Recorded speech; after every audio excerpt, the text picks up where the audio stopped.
Around 1 minute after takeoff, the plane suddenly encountered the wake turbulence from the Boeing 747. Wake turbulence isn't usually a severe problem, but it can jostle an aircraft. The cockpit voice recorder captured some rattling and bumping sounds as the plane navigated through this turbulent air. It was unusual but not necessarily dangerous. Captain States remarked on the little wake turbulence, and First Officer Mullen agreed. However, the plane soon hit another patch of turbulence. This time, things took a dangerous turn. The aircraft rolled 10 degrees to the left, adding to the existing 23-degree left bank. Startled by this sudden jolt, First Officer Mullen attempted to correct it. He pushed the control yoke and rudder to the right.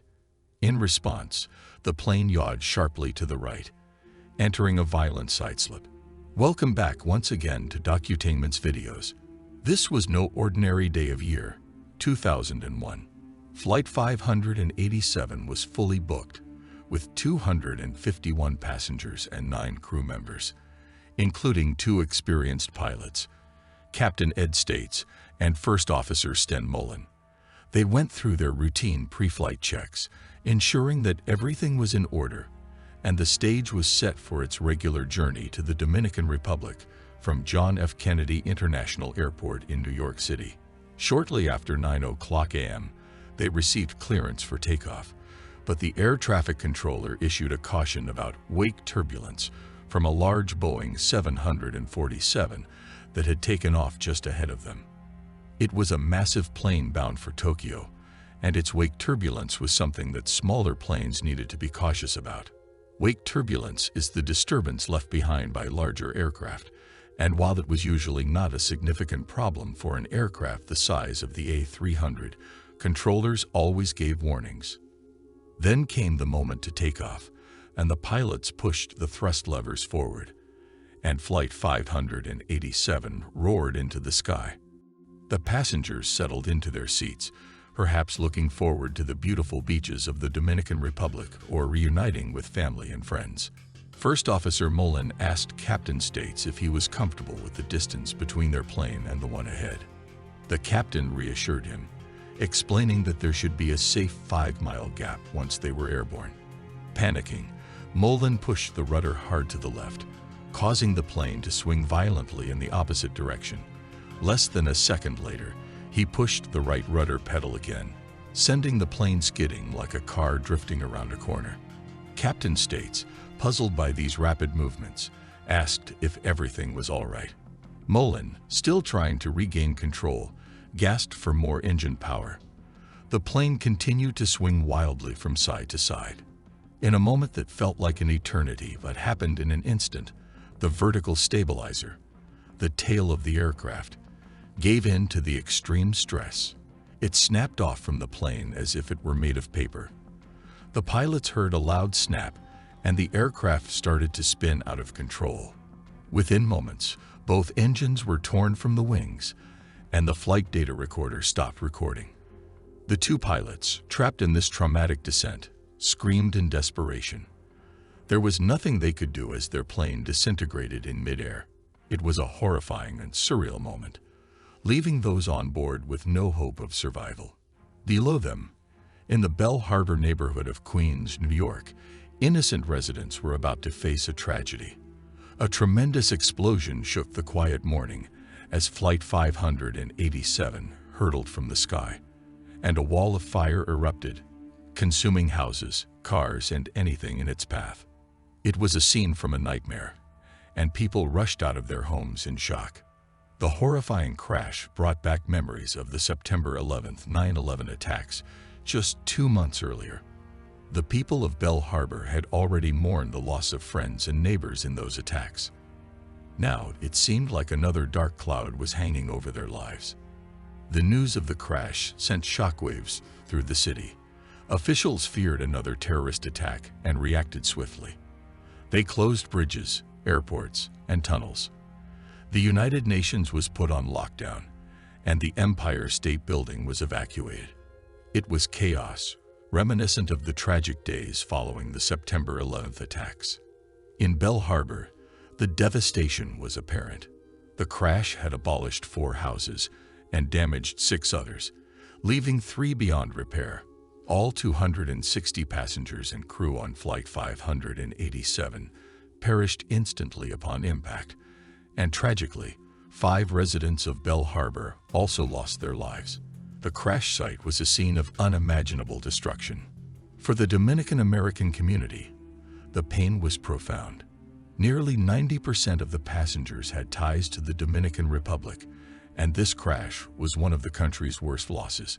Families in Santo Domingo anxiously awaited the arrival of Flight 587, unaware that their loved ones would never make it. In the days following the crash, the investigation began. Initially, there were concerns about terrorism, but as evidence emerged, mechanical failure became the leading theory. The National Transportation Safety Board took charge of the investigation, and eventually, terrorism was ruled out. The focus shifted to understanding what had caused the mechanical failure that led to this tragic crash. The investigators examined the wreckage of the vertical stabilizer, a crucial part of the tail section. There were questions about its design and manufacturing, particularly because it contained carbon fiber reinforced plastics. CFRPs, while strong and lightweight, can experience delamination if not correctly bonded together. The investigators learned that before Flight 587 was delivered to American Airlines, the stabilizer had been repaired due to delamination caused by a manufacturing error. The repair, though done by the book, raised concerns that it might have had long-term consequences. That catastrophic failure had started with the rearmost lug on the right side of the stabilizer. This lug showed no signs of pre-existing damage, suggesting that it had failed under an extreme load. The investigation also revealed that a similar tail test on an A300-600 in 1986 had resulted in the same failure pattern, starting with the rearmost lug on the right side. This raised significant questions about the design and strength of the A300-600 stabilizer and rudder system. While Flight 587 was traveling at a speed well within its design limits when the stabilizer broke off, it was not supposed to be possible to subject the tail to such extreme stress under those conditions. This revelation challenged established understanding of aircraft design and safety. Concurrently, investigators sought answers about First Officer Mullen's actions. Some pilots who had flown with Mullen in the past revealed that he had a peculiar reaction to wake turbulence. He tended to overreact, aggressively using the rudder controls upon encountering turbulence. They shared a story of an incident on a Boeing 727, where Mullen had rapidly moved the rudder back and forth upon encountering wake turbulence, creating a situation that puzzled the captain. The mystery deepened when it was discovered that the American Airlines Advanced Aircraft Maneuvering Program, AAMP, had a simulator scenario where pilots were trained to recover from extreme bank angles, simulating a wake turbulence encounter. In the scenario, pilots believed they were being taught how to recover from wake turbulence. In reality, these scenarios created confusion, as the extreme actions required were not representative of typical wake turbulence events. By the end, the investigation revealed a sequence of events that had never been seen in the history of commercial aviation.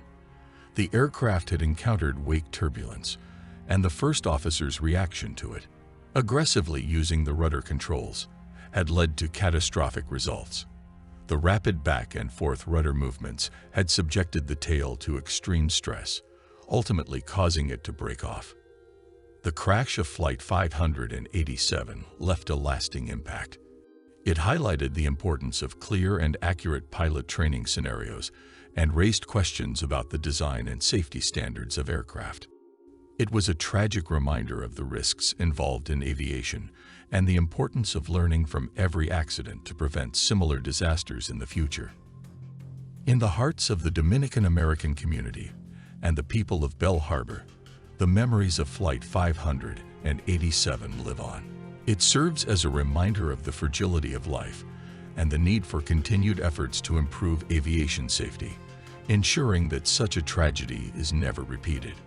I hope you like, subscribe, and share this video of Docutainment. Thank you so much for your kind comments.